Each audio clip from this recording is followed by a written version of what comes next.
Welcome back, everybody. Welcome back to season 2 of Spotlight on Amputee series. You can see I got my good friend Miss Stacy here with me. We're going to introduce Miss Stacy here in just 1 second. Um, it's been a crazy summer. We've had a lot going on. It's just been super busy around the MOL household. I've been putting out videos here and there. You guys have been seeing kind of a little bit on what's going on. But yeah, man, for the most part, we've just been kind of doing family stuff, living day to day, doing what we do. But there's somebody that Miss Stacy here is somebody who I wanted to have on as I wanted to have her on last season, but we kind of got packed up pretty quick as far as guests go because I was trying to do just like a short kind of little run. I wanted to do 6 episodes and then move on to whatever. Say I wanted to do 12 this episode or this season, but what we're gonna do I think is do 10 and or we're gonna do 9 and have a wrap up show. So that way everybody that is on season 2 can come back and you guys can we can all just sit around and bullshit, kind of meet each other, that kind of thing.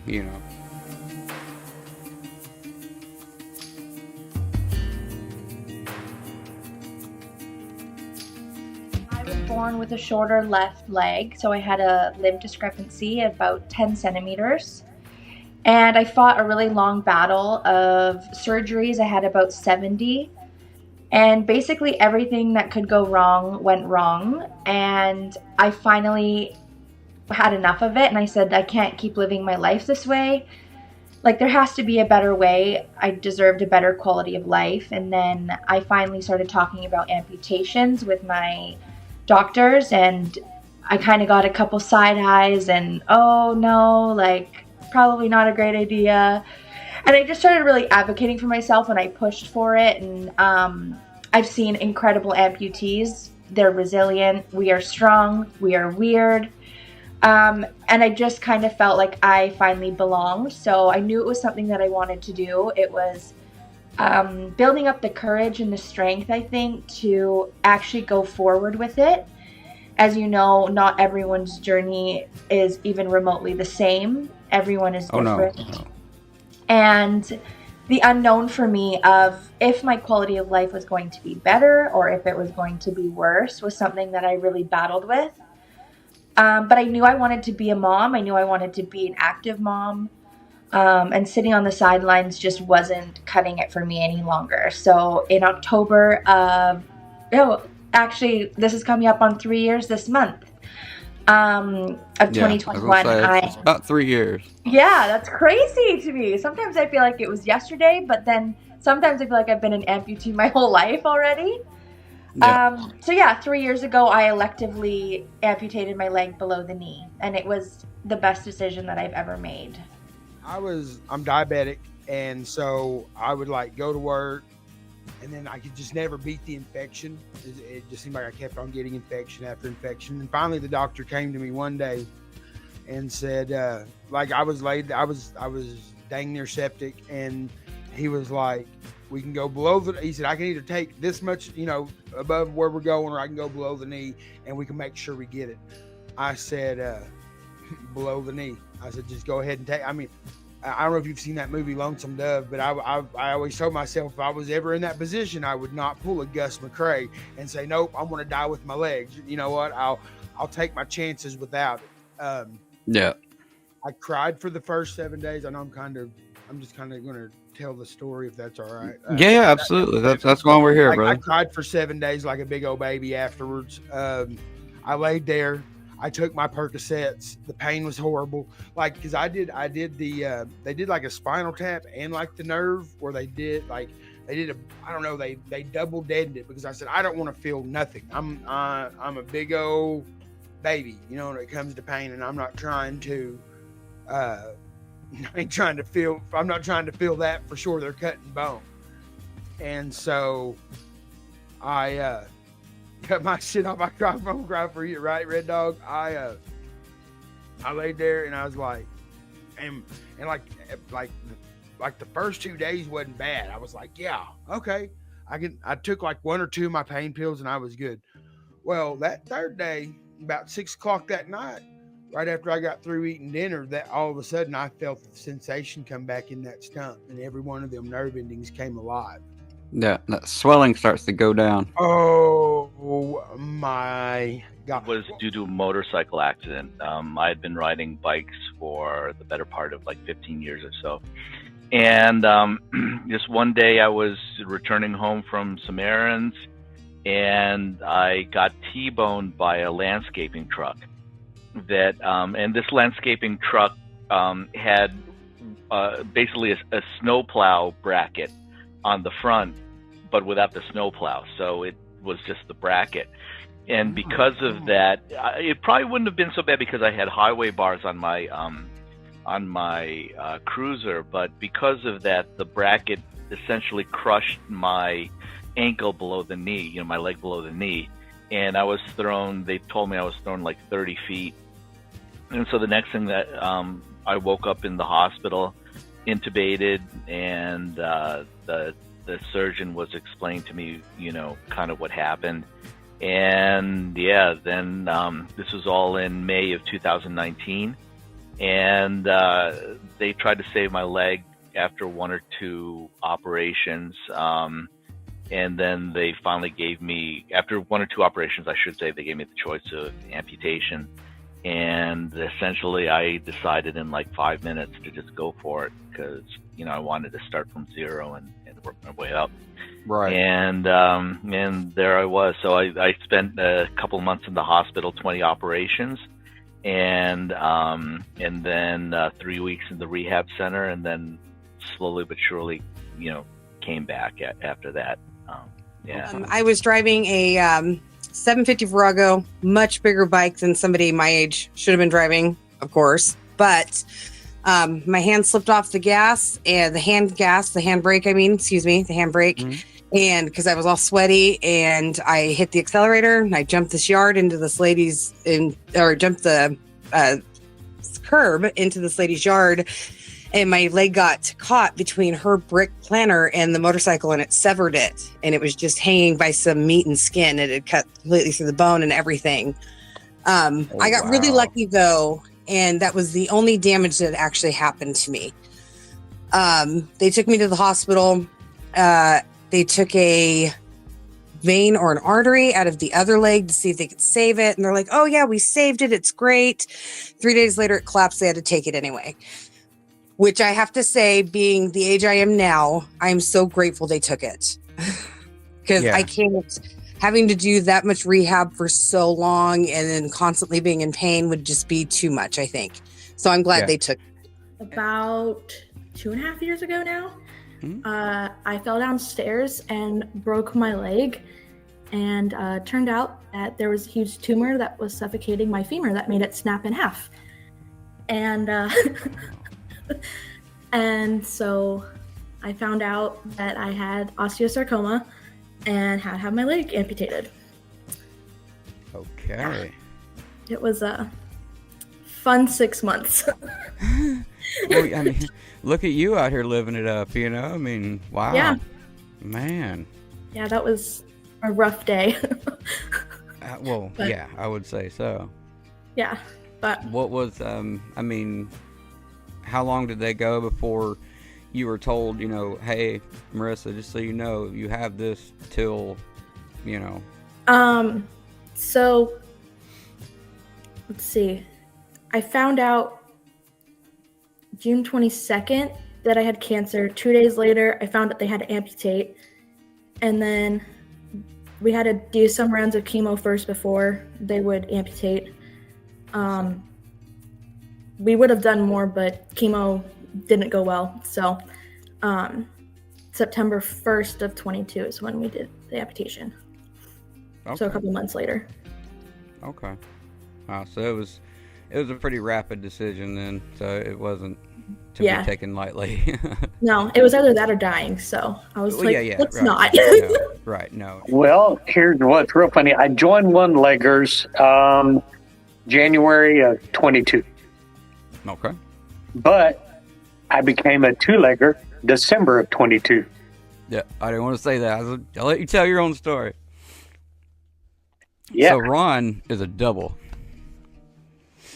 You're below knee, right? Yes, sir.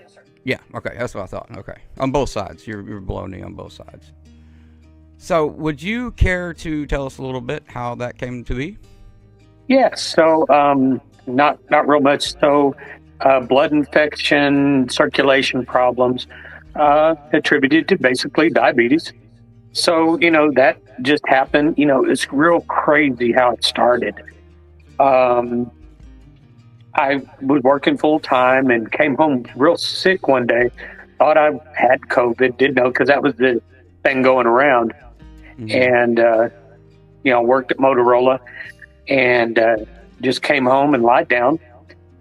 Stayed in bed for a couple of days. Well, I woke up on a Saturday morning and my foot was black. It just lost circulation within a day. Who knew? Yeah. And so, of course, my kids, they made arrangements, said, "Hey, Dad, we need to go to the hospital." So, he was 14 at the time. So he and I went to the hospital. And that's when they told me, "Hey, we're going to have to make arrangements to lose the leg, lose below the knee." And, Wow. So had that done. And, we had the surgery. It was real funny. I say December, but that was actually January the 8th of 22, was in the hospital, had the removal January 14th of 22, which ironically was my birthday. So happy birthday to me. Oh, wow. Wow. So, yeah, I've had moments like I spent Thanksgiving in the hospital. Yeah, certain like family moments and stuff, Yeah. Yeah. And then, so it started that journey, and lo and behold, that was, like I said, in January. End of February, was blessed enough to get a kidney transplant. So, had the kidney replaced. Well, from the fluid with the kidney and the surgery, the prosthetic that was actually made didn't fit because my body had, swollen. The leg had swollen from the fluid. And so that was a delay. Mm-hmm. So let's see, January had the left leg. That's why I started. And then March, the kidney transplant. And then, of course, the vascular disease caused eyes. So I had to have eye surgery June of 22 and started getting over that. Well, then, if that wasn't enough, July of 22, I was married for 19 years. She passed away in an accident. So one thing after another. And then December of 22, here comes the right leg, and had to have that done. So everything all in 22.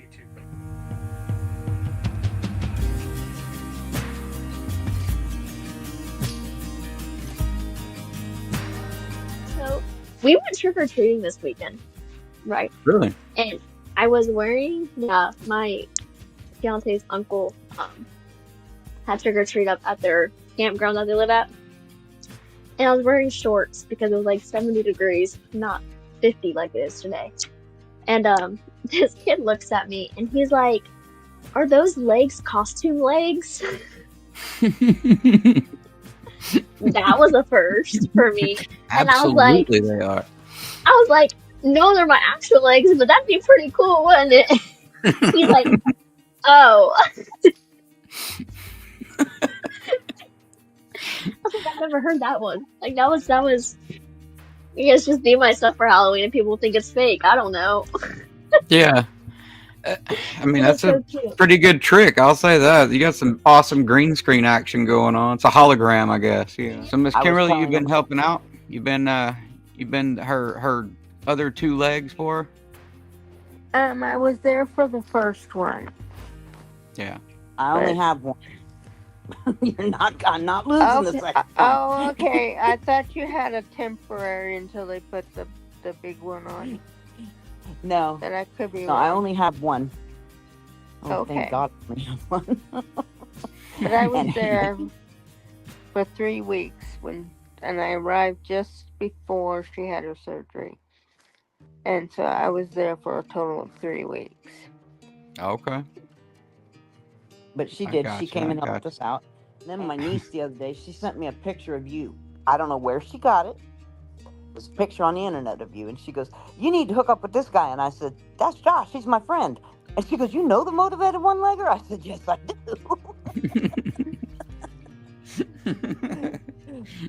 I'll get you an autograph. There you go. She'll be here around Thanksgiving. We'll meet up. Yeah, exactly. Yeah, I was you like, know the yeah, motivated no, we're not one-legger? just like Like, internet yes, I do. homies.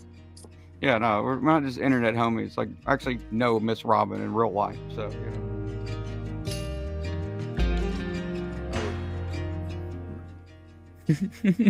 nice. Oh, well, hold on 1 second then. Just 1 second. You gotta go grab one. I got you right here. Oh, y'all don't hate us. I promise It I'm ain't gonna not be a evil. certain one, but you know, it'll be another one. Yeah, I promise I'm not evil. Danielle says I'm evil, but I'm not. All right. Well, if we're gonna do this, then I got it covered. All Yeah, right. there you go. There you Sure. go. So, welcome back to the show, everybody. Welcome back. Oh. I don't want to hit this on camera, but good.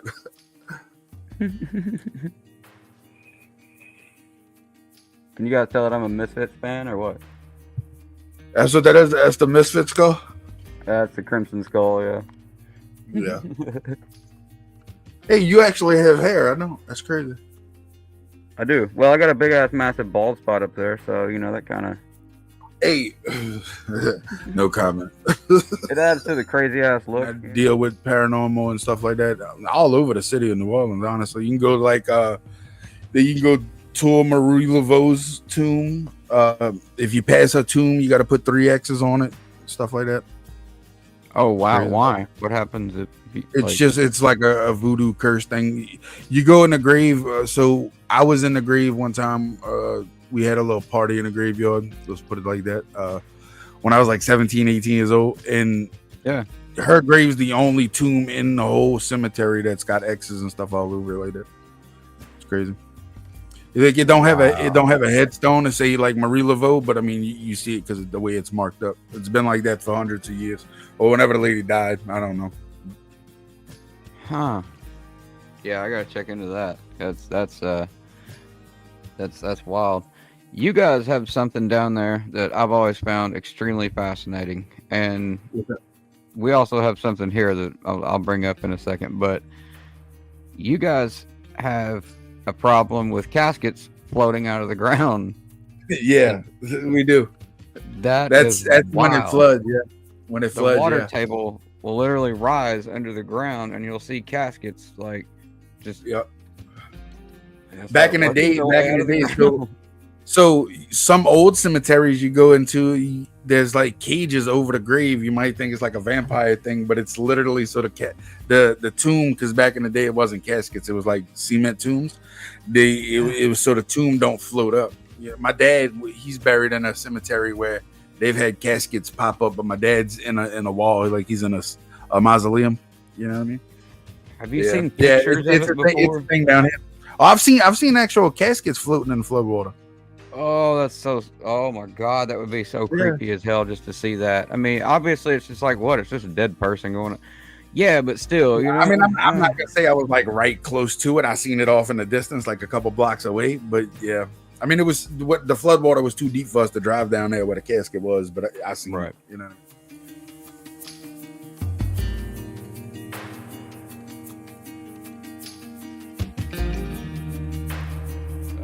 Look at that. That's what I'm talking about. That's her cover. Check that out. That is badass. Yeah, that's the cover company she was talking about. That is amazing. Dude. Yeah, their link will be in the description. So Devotee. Hey, I've that's a never real worn thing. a leg Look it up. without a cover before. I always have one of these bad boys on. That is amazing. Yeah. Is the cover heavy like that? I was just trying to look at it. Just let me show you. Or is it like carbon fiber or something? I want to say it's like a heavy duty like plastic almost. Oh, okay. It's like very light. I don't even think it weighs a pound. It's like very thin. Yeah. And each one of these are obviously molded to your socket. So everyone it's all individualized, and they have a whole bunch of colors, I see. different kind of fonts and things like that. Yeah. I wonder about for AKs if they just have like a standard, because we just have our knees, you know. Yeah. They do have options for both above knee and below knee. And then Very if you're cool. bilateral as well, they can do matching. You know, Yeah. it's like totally. Which the heaviest part on my leg is the foot. Like, and that's no like this part right here, because this part really ain't that bad. Yeah. My last system, if you want to talk about that, my last system I had, what is that called, where they have the tensioner in the back? It's The BOA system. a BOA system, yeah. But because they finally got my stump to go down, they did it with the lanyard system. So You have a really, really cool casting. Would you mind showing us like your socket that you have? Hers is awesome. Look at that. Is that not the coolest thing ever? It's like, I don't know if it's, what is it? Is it eyes that I'm looking at? It's peacocks. It's peacock feathers, rainbow peacock feathers. And then I have rhinestones that go around it and each of the eyes. And then underneath, I don't know if I can say the bad word or not, but it's 100% that bee is what it says. Yeah. Yeah. No, And you can say so- that bitch. Okay. Yes, it's 100% that bitch. And so it's totally my personality, and it does a little bit of a sparkle in the sunlight. And, you know, if you have ideas for your prosthetic, doctor, take in all kinds of fabrics, take in all kinds of charms, take in all these kinds of things, because sometimes they can do some really neat stuff with it. I've got something that new. It's really cool that I show it off all the time. Well, so you ready for this? What you got? I've got my removable feet. So my shoe that I wear every day, little pylon, and I can just attach it, and it's on there. Oh my God, that's amazing. So, you know, as far as game changer, life changer, now I don't have to worry, you know, fumbling with the prosthetic to get it through a pant leg if I want to wear pants. Or, you know, because we think, oh my gosh, I got to wear shorts.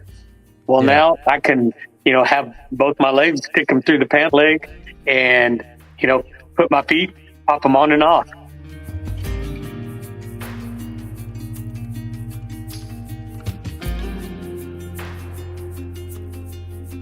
I think the mental game. I underestimated the mental strength that it would take to stay positive. And I know that kind of sounds cliche, but you have to be tough. You have to be tough. If you are going to sit on the potty and sit there, you're going to stay there. No one's going to come and get you. You have to pull yourself out. You can have a great support system, but at the end of the day, you have to put in the work. And if you want it, you have to fight for it. You know, there was days, like I said, you know, my parents, my brother, my partner, they had to sit and watch me crumble. They would let me crumble, you know, cry on the couch, but I wasn't there for long. You have to get back up, persevere, and I think the game with yourself is the hardest part, and I don't think that will ever go away. I think that's going to be for the rest of our lives. I also struggled with being young, and I have all my friends are supermodels and, you know, active and super gorgeous, and I hated looking at myself, and I had to be like, hey, that's enough too, right? Like, my body's different. It doesn't mean that it's less than. It doesn't mean I'm not worthy of the same things that they are. Absolutely. Yes, I think the mental game for sure. Prepare mentally. F the pain, F the losing a limb. Like, I mean, I know that hurts. I know, but the mental side, the getting your head wrapped around. See, I didn't realize there was going to be depression. I didn't realize I was going to get PTSD from that. Not that I fucking go around bragging about it, but like, I didn't realize I was going to get like, that there was going to be things that were, you know what I'm saying? Like, and people's like, well, how do you get PT? You go get some shit chopped off and tell me you don't get a little bit of post-traumatic stress, and tell me it don't mess with you just a little bit. Second of all, if you're a man, it will mess with, and I hate to put it like your manhood, like you'll feel less than because you don't have, because Mo knows what I'm talking about. I got you. Just prepare like I don't even know how you prepare mentally for getting some shit cut off. Like, I made that decision myself. Like, I could have said no, but I was like, no, take it. So I made the decision myself. I didn't know actually what I was doing at that time. I was saving my life because I was going septic, but it was the part, like, I don't know. I wasn't prepared as much as 100%. I thought I was, you know what I mean? Because I did, like I said, I did that shit by myself. I was up there alone. Yeah. That's great advice. That's solid advice. Oh, so the one advice I would give my about to be amputated self is there'd be plenty of things I would want to tell them, like, don't give up, or, this sure sucked, this part of the recovery stunk or whatever. But yeah. I think one thing that I would want to tell myself is that learn how to advocate for yourself, and the sooner that you can learn how to advocate for yourself, the better. Because early on, I never had any kind of, major surgeries or, hospital stays before. So my faith was always, I would see the doctor would prescribe a pill for me or a rehab exercise for me, whatever, and I would do it without question. They'd say like, oh, Apple, stay off your leg for a few days, or don't use your arm for a week and you'll be fine, whatever. But I learned relatively, not early on, but eventually in this journey, that how much I had to learn about myself. I had to learn about prosthetics so I can make the right choice of leg. I learned about health so that I could recover better. I had to learn about nutrition, all that good stuff. Mm-hmm. So, that's one thing I would tell my younger self is, learn, get into the mode where you can advocate for yourself. So if that means that you have to learn about prosthetics, you have to learn about suspension systems, you have to learn about nutrition better. Mm-hmm. Don't leave those things to the quote unquote professionals. Really try to learn as much as you can so that you can have a discussion with professionals. And there were a lot of times where the professionals led me down a wrong path, like, for example, with the suspension system, that didn't work out for me. And if I knew how to advocate for myself and knew what was best for my leg, I would have made certain suggestions that I presently do now with my current prosthetist. But that's, right. That's all just from experience, but the sooner that one can advocate for themselves, the better. Mine would have to be patient, because not everything is going to be, you see in movies, oh, we're so advanced and it's so sci-fi and it's so, we get to use those things, when realistically, unless you're a millionaire, that's not going to happen. No. And so we need just to be patient, because we do get to try out some of the coolest things, and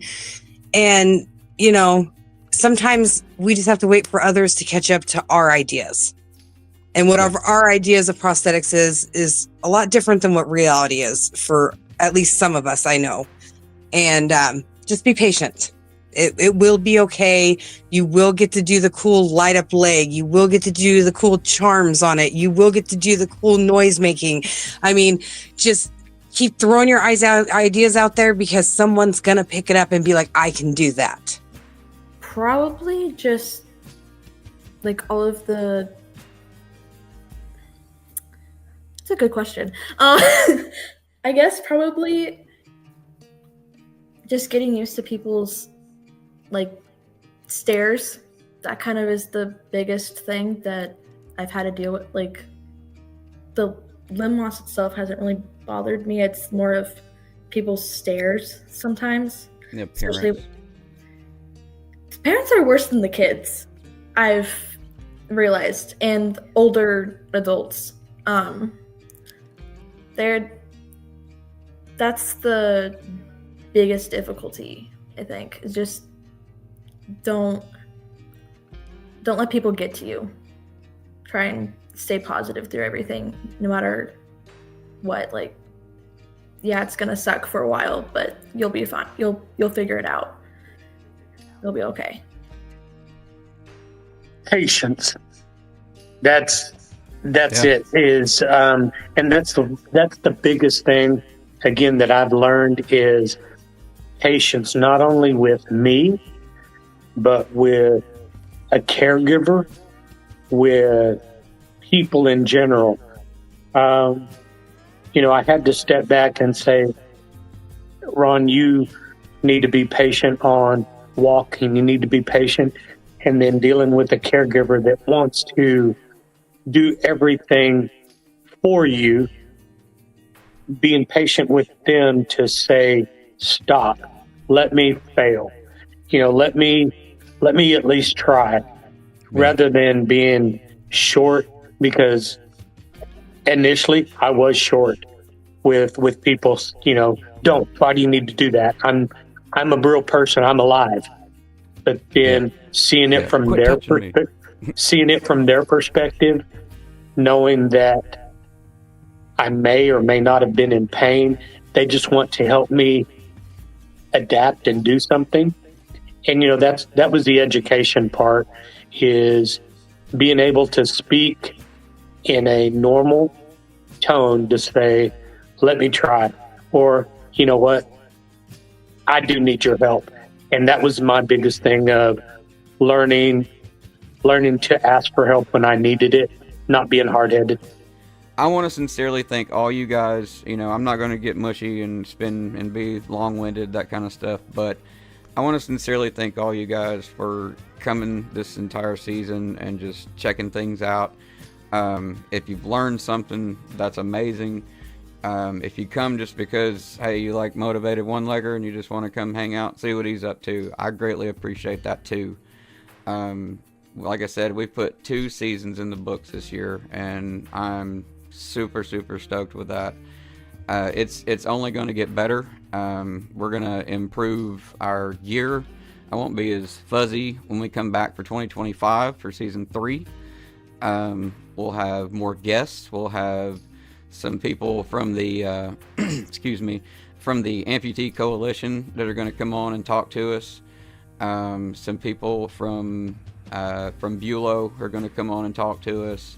So I've got some pretty big people that I've been working on, some corporations, that kind of thing, that are interested, as well as my representative from Vans, who he wanted to come on, Raul, and kind of explain a little bit about why a one-legged dude's YouTube channel is sponsored by a company like Vans.